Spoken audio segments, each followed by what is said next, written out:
Hi guys, so I'm going to show you really quick one of the incense that I do for Beltane, which is coming up. So first thing that I've already done, just to get you guys caught up, is I've already opened Sacred Space with my working candle, and in my fire safe container, you can't see this very well, let's try, is a charcoal block already set and ready to go. I like to smell my incense after I make them. So what you'll need is a mortar and pestle, labels, I label everything, something to write with, obviously, to make the label, and we are making Beltane Incense, that, and you have to have your container already ready to go, which I have here. And you may notice that there's already something in here. This is my Beltane incense from last year. I left it a little chunkier than I normally do, which is fine. If you don't want to use a mortar and pestle, which you don't have to, by the way, this is a combination of frankincense tears, some rose buds, rose petals, just kind of a springy. We're making spring incense. This year, we're going to do honeysuckle. I love honeysuckle. So we're going to do, our parts are going to be pinches. So we're going to do a pinch of honeysuckle, white sandalwood, excuse me, white willow wood, bark, and equal parts. Gotta love equal parts. We're going to do lavender, and I can't put my fingers inside this jar, so we're just going to eyeball it. Heather, definitely going to be a florally type incense.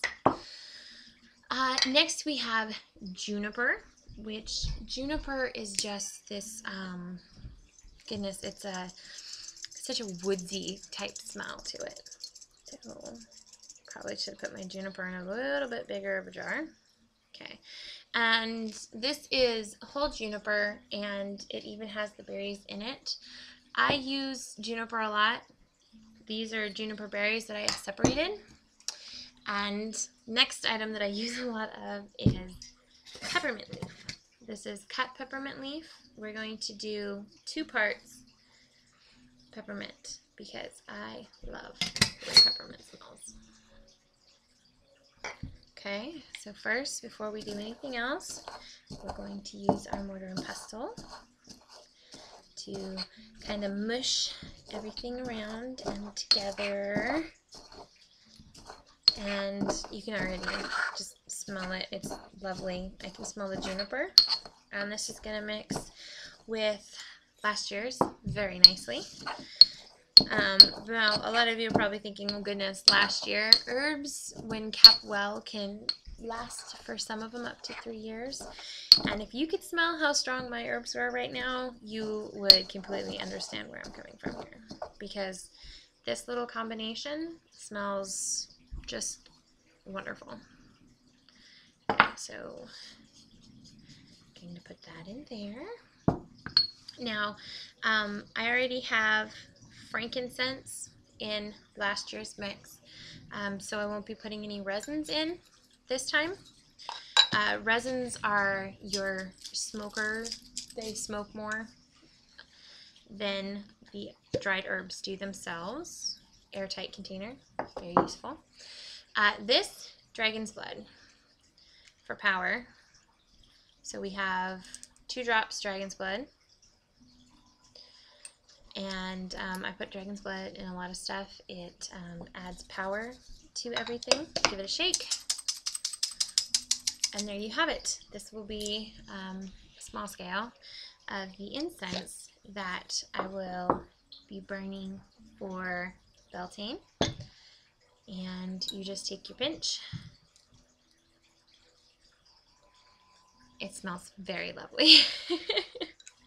So I hope you guys are able to create your own incenses.